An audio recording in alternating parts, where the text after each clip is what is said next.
So today we're going to be going over this melody right here.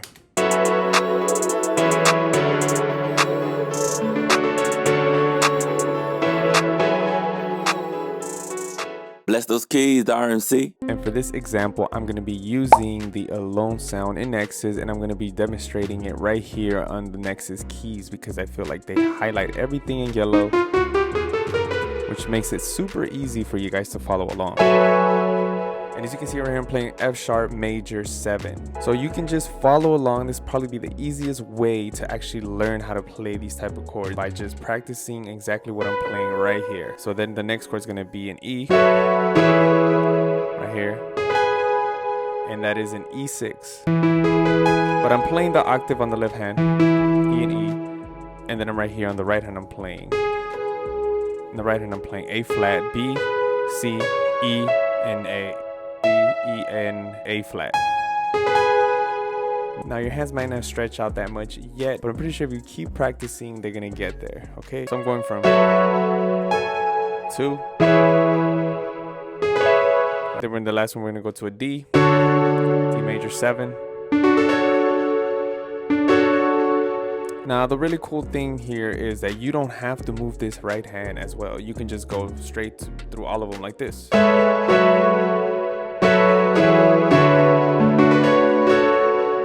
All I did right here at the end was move from this to this.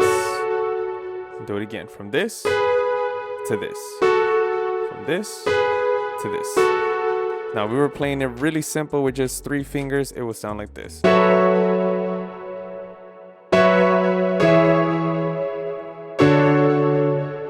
Alright, and with just the octaves, it sounds like this. And with adding the extensions, it sounds like this.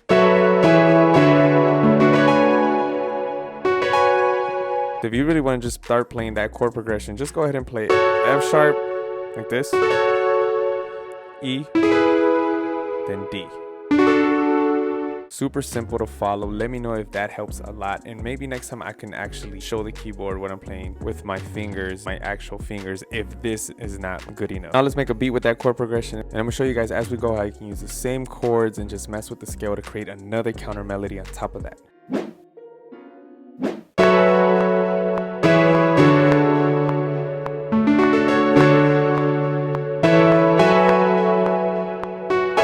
Now, another thing is if you want to just draw it in, you can just go ahead and draw them in, and you can just play this right here. You can place it on it.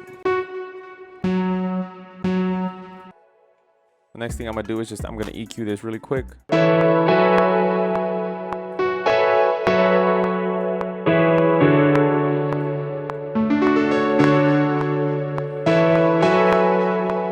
Now, if you want to add some effects to this melody right here, all you got to do is get some reverb. But don't overdo it with the reverb because then it can add some frequencies you might not want all the time.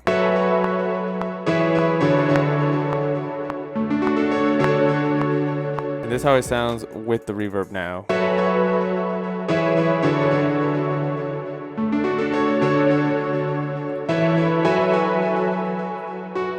I'm gonna go ahead and load up Ultimate Stage Pianos from Contact, and it's also from Nord. I love this piano right here. I like it because it sounds really good and it doesn't take up too much space either. And what I'm gonna do with this piano, I'm just gonna add some back effects that could just fill in here and there, but not that it's necessary, but I just think it just sounds a little bit better with it.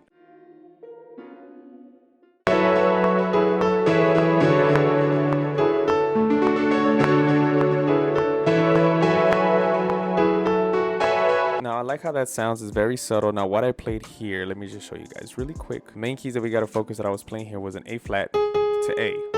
So I was like, but what I did here is I used the whole A chord inversion. So I used an E, I used an A, B, and an E. So I was just going back and forth, playing all of them at the same time. And that makes that sound.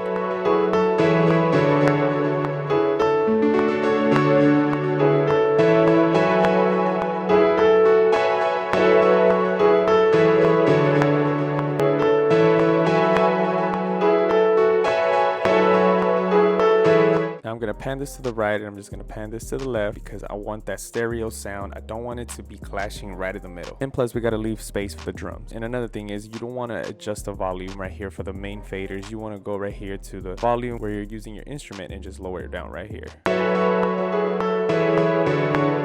Now something that I've noticed with these R&B melodies and these R&B beats is sometimes they have some nice pads in the back, because most of the time the instruments stop playing and you just hear the pad in the back with the vocals and the drums, and it just sounds very smooth. So we're gonna have to add some pads as well. And I really love the pads that Nexus has, so I'm gonna go ahead and use some pads from Nexus real quick. Now keep in mind, it doesn't matter really what pad you use. Sound selection is important in this case, but we're going to be EQing it to the point that you can barely hear this pad and add some reverb on top of that.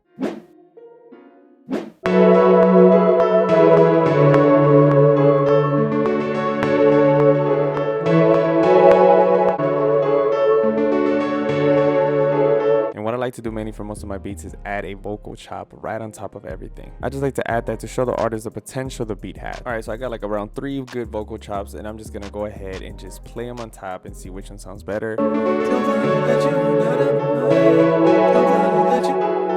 Oh yeah, if you don't want to raise this up, let's say if you don't want like the male vocal voice, then you can go ahead and just raise it up 12 semitones, and then it's just gonna go all the way up to like a female vocal voice.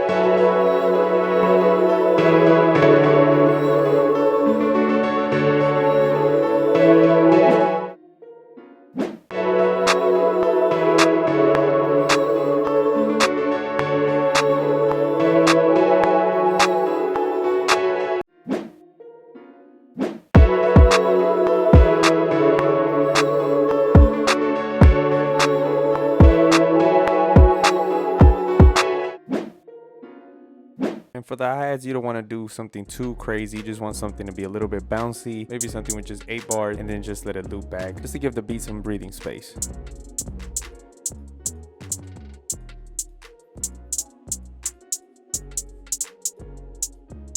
And then something else you can do on top of that is just go ahead and add an open hat, because that's just going to make things a lot more bouncier.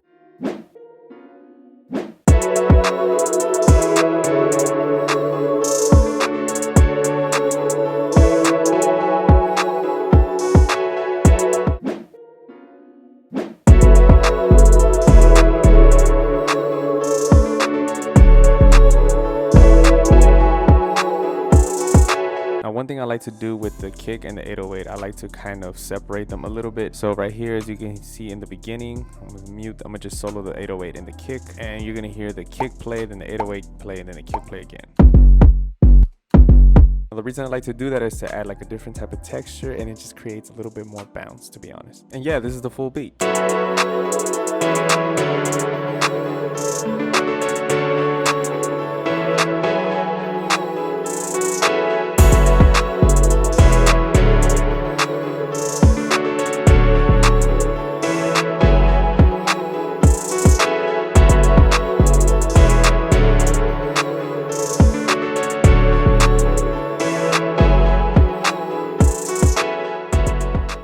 So don't forget to like and subscribe for more of these videos. Till next time, stay blessed and stay positive. Peace.